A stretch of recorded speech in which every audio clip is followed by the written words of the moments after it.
Greetings. Welcome to the presentation that will discuss traditional esoteric healing and science. These two seem to want to look at what's different. What we're doing here in this presentation is looking at what's similar. How can we support each other? How can we build a bridge as opposed to building a fence or a wall? That's what we're looking at here today. This presentation is done in a good way and with a good heart, and is meant for those people who are curious about these kind of things. I hope. This presentation was put together for the Noetics Society in Taos in the year 2013, a little bit before Christmas. This invitation in no way says that Noetics endorses this, nor any other group or organization. This presentation is meant to stand on its own, an island unto itself. Test my faith healing work, have scientific equipment. What go out to the decimal point, 000. But before I talk about that, I'd like to give a little background on myself, please, why I'm here. I was trained in Native American healing arts in 3 different Southwest disciplines. I trained for 10 years as an apprentice in the School of Hard Knocks, which means if I did something wrong, I got a hard knock on my head, which turned into a welt. And if I said anything or squirmed, then I had a welt on top of a welt. So I learned very young on not to be, just to take my medicine. I can't do that in the way that I teach nowadays because I'll get sued and everybody will run away. So in these 10 years, they said, my son, today I cut the string. And they cut the string and they said, from today forward, you are no longer my apprentice, you are my equal. Go into the world and do what we train you to do. That was a very startling day for me because I was used to being an apprentice for 10 years, not really doing anything, just studying. And I said, well, where do I go and who do I teach? And they said, don't worry, my son, Spirit will guide you. I'm going, oh, come on, man, you know people, give me a name in Chicago. Just go. Man, here I go, what am I going to do? So that's where the journey began. But people ask me too, Feather, you have 3 teachers and I don't have no teachers, and I've been looking for 20 years for a teacher. How is it you get 3 teachers and I got none? And the fact about it all was that I did not look for these teachers. They pointed their fingers at me and said, come with me.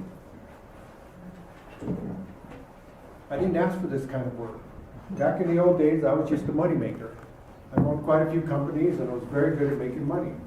But one day making money lost its interest to me, and I just said, I'm tired of this. I'm going to work for 1 more year and save up, and I'm going to quit. And that's what I did in my early, mid-20s, something like that, mid to late 20s. I quit working time card 9-to-5 kind of work and went on my journey. So when these scientists came and basically took their white glove off and went to me, like, I'll do you as warning, bring your pistols or swords. I said, well, okay, let's do it. What do you want to do? And they said, well, you call us up and we'll come and test your clients. So what I normally do as a routine is I do 10 clients a day healing work. I start in the morning and I work till all 10 clients are done. So I call these scientific team up and I said, all right, I got healing going over Port Macquarie, Australia. I got 10 clients lined up. Come on over, bring your equipment. So what they did was they tested the client before they came in the healing room. They stayed in the healing room with me for 1 hour, and then after they got out, they tested them again with their scientific equipment. They went to 0.0000. So why would I permit this kind of stuff? What if I'm a charlatan? What if I'm not really doing anything? What would I have to be afraid of? Well, I am who I am, and I do what I say I can do. And I said, bring it on and do your testing. So after a whole 10 clients and a day of testing, the scientists come out with the conclusion that every single person that came in had an advancement toward better health. If not, the health situation was completely gone. Now, my name is not G-O-D. I do not know everything, and I cannot fix everyone. But I have a higher rate than most doctors in the hospitals as far as bringing people back to balance and harmony. And I don't really like the word they use, the word cure very much, or heal.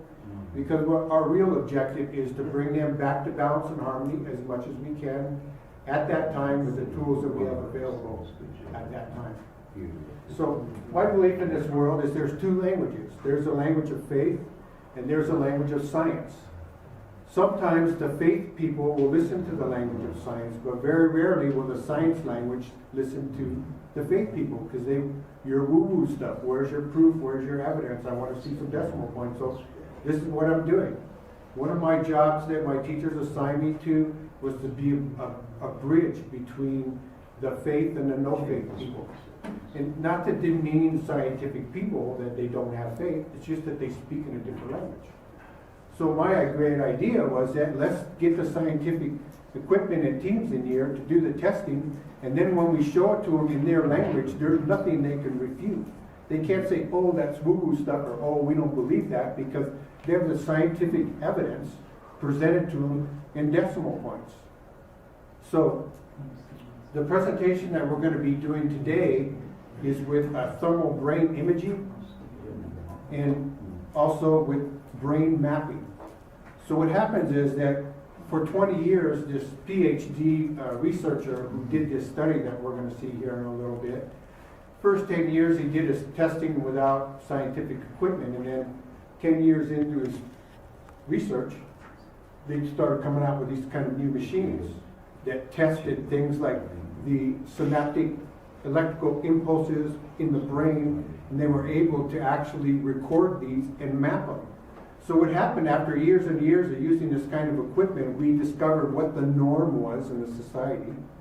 If you can go along with the word norm, but we're talking test results from scientists, and they say that an autistic brain has a map that looks like this, and then a norm brain looks like this. So you can measure the decimal points in between, and that's what I was looking for. So I said, okay. So the test that's on this PowerPoint presentation is quite simple. We had a lady who's a double PhD computer science professor at a private university in Houston. And she got in a car accident and hit her head right here on the steering wheel or something, and she damaged her brain, which she killed a part of her brain, which facilitated the short-term memory. So she had short-term memory loss. And she's a professor at a university. She had to go to school and do her work. Well, she couldn't remember where her work was. She couldn't remember where her keys were. And she couldn't remember where her lesson plan was, and it was wreaking her havoc. But she's a quite high-paid professional. So she brought in this Dr. Yorke, who did this PowerPoint presentation, to measure her brain and to see what was wrong. And sure enough, in the brain measurement, you'll see here clearly that the left part of the brain here is different than the rest of the brain, which means it was dead. It was killed. And science says when a part of your brain is dead, there is no such thing as reanimation. Dead is dead. So the study was to heal the client purely by faith. That means no touching, no instruments, no anything other than the power of faith. So the experiment was 8 minutes. So she sat in a chair, the same chair every time, and the healer that she brought in from the Amazon, the little pygmy guy that she had a lot of money, brought him up to heal her. He did his work, and then they tested her, no change. She brought in a Siberian shaman. She brought in a curandera from Mexico. She brought in a lot of different people over a 4-year period until the doctor was made aware of my healing arts through a horse program with autistic kids in Houston, because I do a lot of volunteer work with autism. So because of that group, the scientist heard about me and says, hey, can you come in and work on our person? I said, what's the deal? She says, you got 8 minutes, you can't touch the client, you have to totally use faith only, and we're going to measure your brain, her brain, before and after, and we're going to see what's going on. I said, whoa, sounds good to me. Tell me a little bit about your background. He says, I present in scientific conferences, I am a lecturer. I said, okay, that qualifies you as top in the field. Let's do it. So we set up there was actually 2 of us, myself and Dr. Patrick Price, a chiropractor by day and faith healer after 5 p.m. There's a few of us that work like that. Well, he does.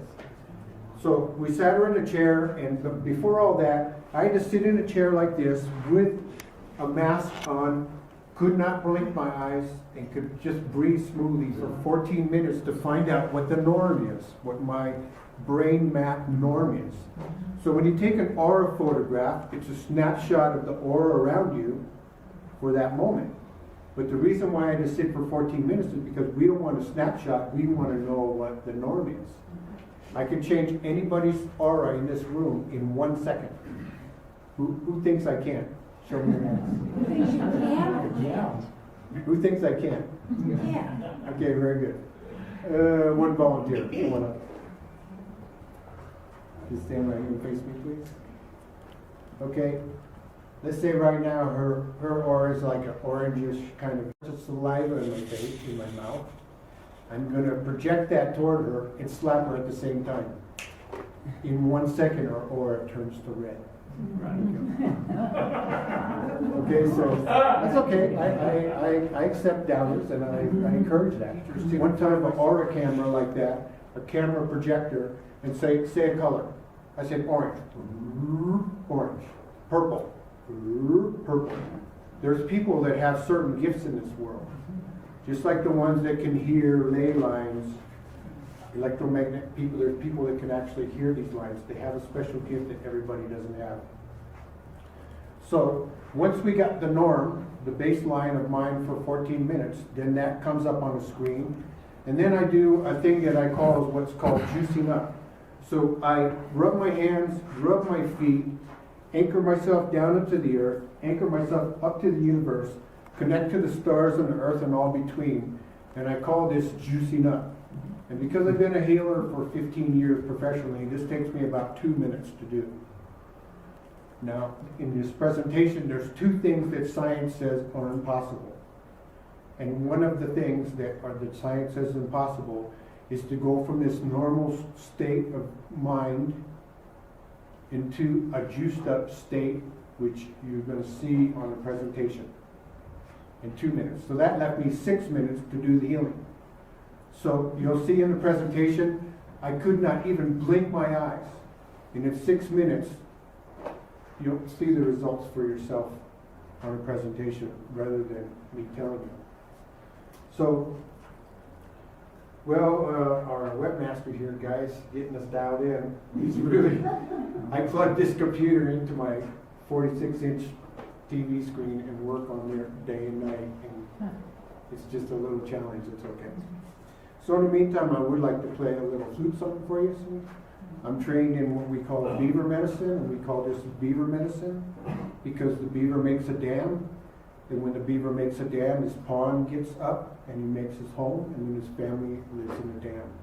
And some people in our communities are what we call beaver people. They're very private people. They don't discuss their personal feelings. They don't discuss their past history with anybody. They're just private people. It's nobody's business. So how do they relieve stress and tension? Well, the rest of us go to a psychologist or a psychiatrist and we talk about it and we get it off our shoulders. But you take a beaver person in, it's not going to do no good. They won't talk.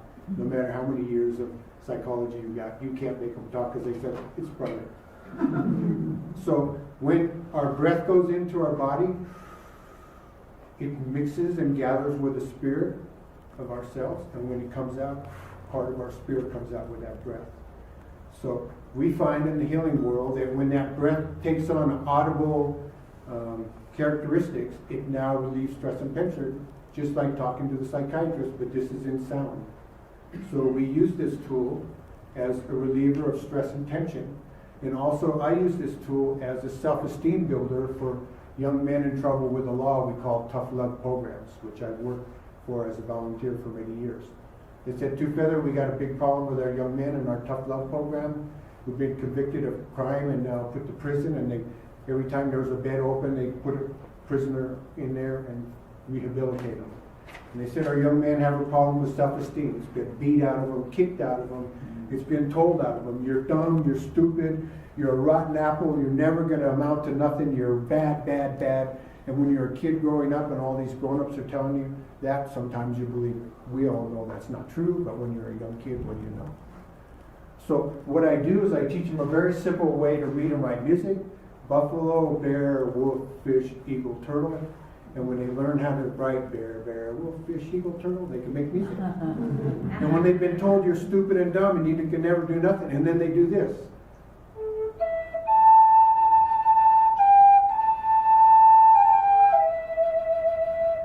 And then they say, what? I made something that was beautiful. What about what all these people have been telling me? I'm not so stupid after all. I really did something that's beautiful. So no, I'm not believing any of this stuff that's coming on from the outside of me anymore. And that's part of where we're at with Noetics. I have been in my adult life someone who had visions of this wonderful community of the future. And for years and years I developed my community. Part of it's electrified, part of it's non-electrified for people who want to live in different ways of life. We had a council of elders to make protocol for the grown-ups, and we have a council of youth for youthful offenders to let the youth people deal with youthful offender issues. You'd be surprised how creative these young people can come up with ideas that I couldn't even think of. So then I met a man named Jacques Fresco. How many people heard of this man's name before, Jacques Fresco? Do yourself a favor.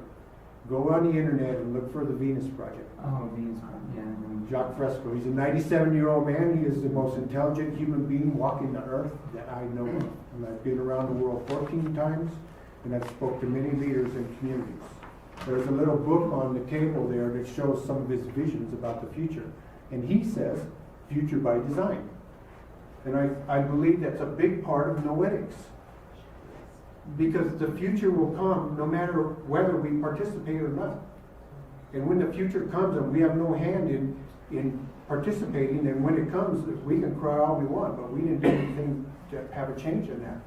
And also in the Native American world, we consider ourselves stewards of this Mother Earth, so that the unborn have a worthy place to come to.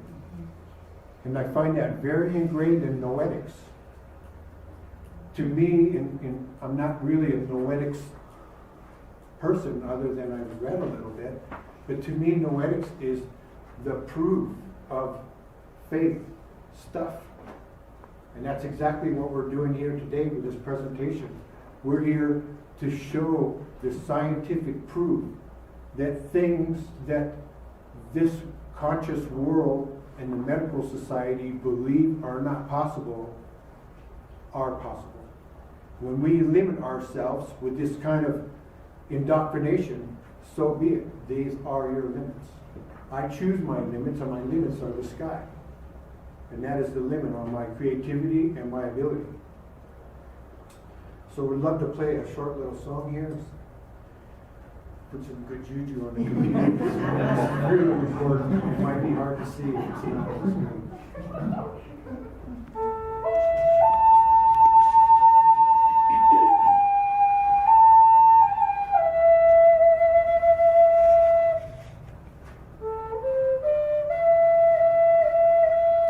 Greetings. My name is William Twofeather.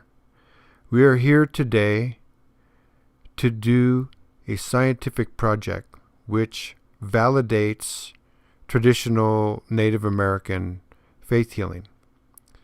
The scientist asks, how does this work? What is a decimal point? So that's what we're here to deliver today, is that language science through faith techniques.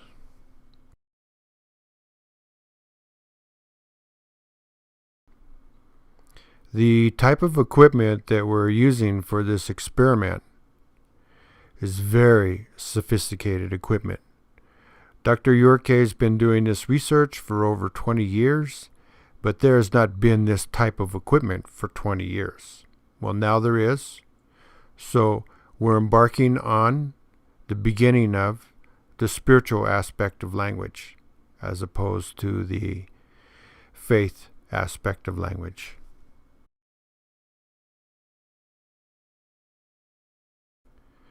Where we go now in the presentation is to getting the baseline. This is a little different than an aura photograph that takes a snapshot of your aura at that particular time. What we need here in the baseline is a true baseline. So I sat for 14 minutes. I couldn't blink my eyes, move my head, anything like that, in order to get a scientific baseline so that we know where we're starting from. What we have here is upper and lower measurements. In the upper measurements, you'll notice there's 4 illustrations.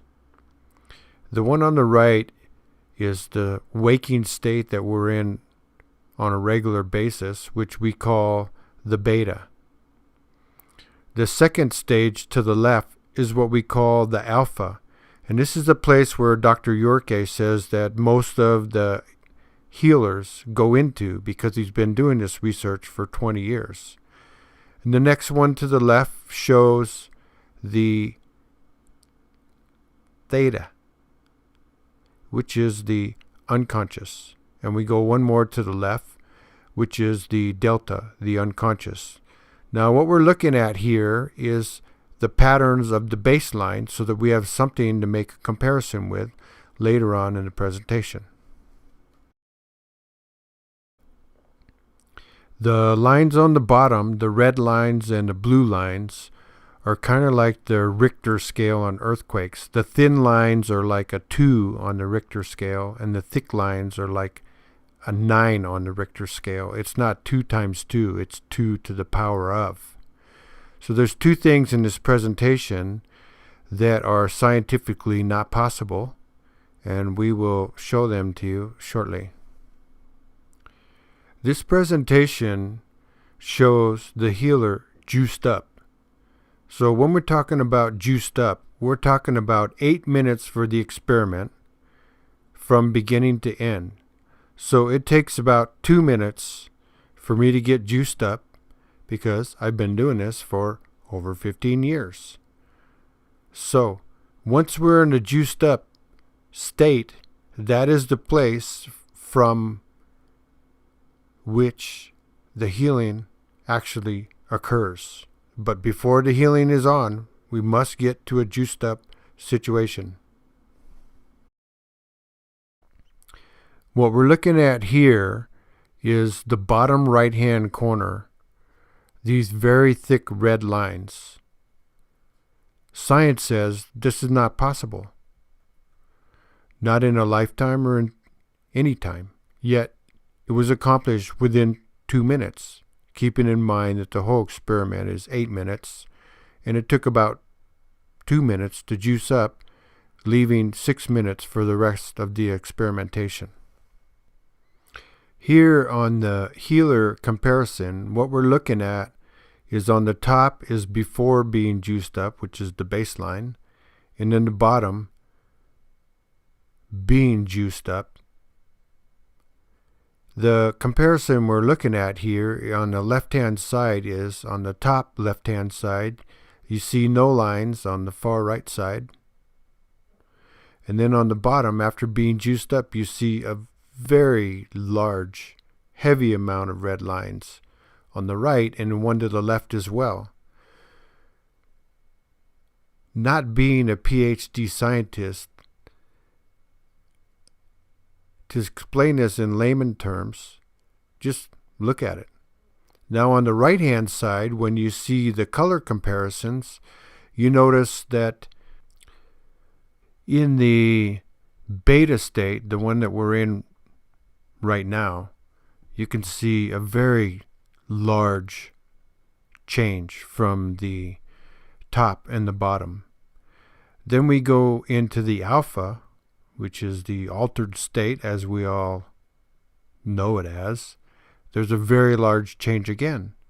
But then when we go into the subconscious, in the theta, there's like really no change at all. And then we finally get into the delta, which is the unconscious, and we see the largest change of all.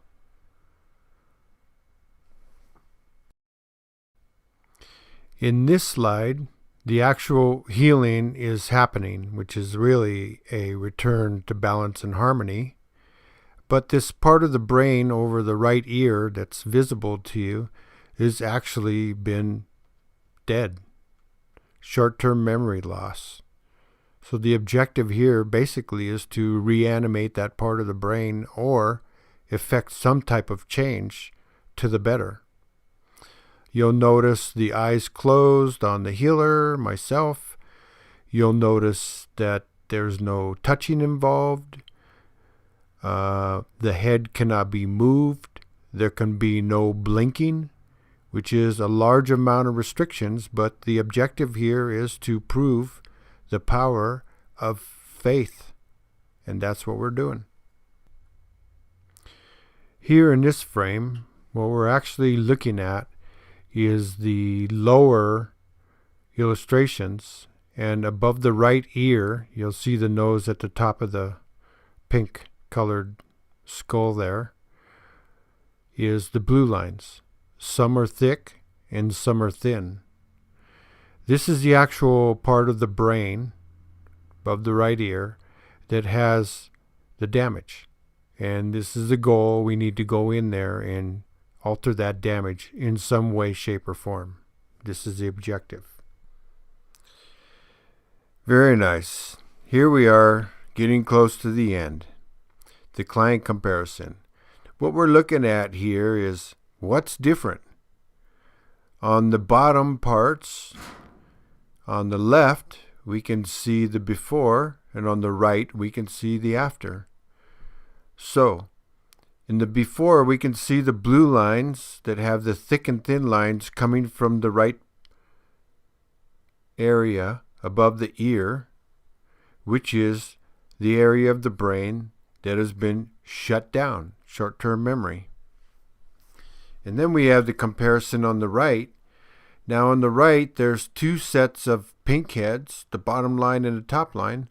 On the top line, the first one we see is the blue lines are no longer dominant above the right ear. They've been changed down to the bottom and the back.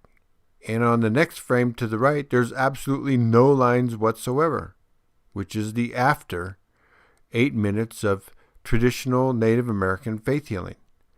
So here, we allow everyone to make their own conclusions, see what you'll see, but these are not words that I'm just putting on the program. This is scientific evidence that has decimal points that go out 0.000 and even farther, I believe.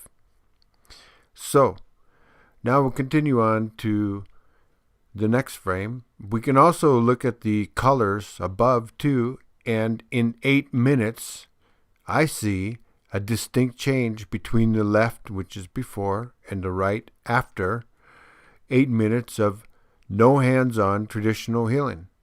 So there we go.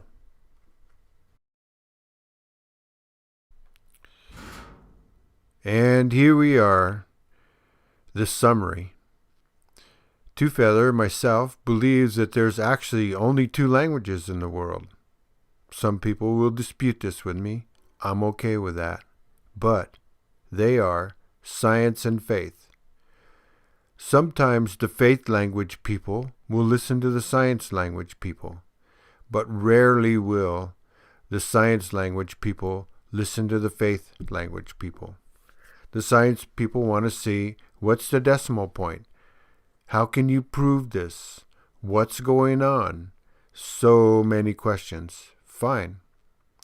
So this presentation is given in that light, speaking with the science language, so that when science language people see this presentation, what else can you conclude?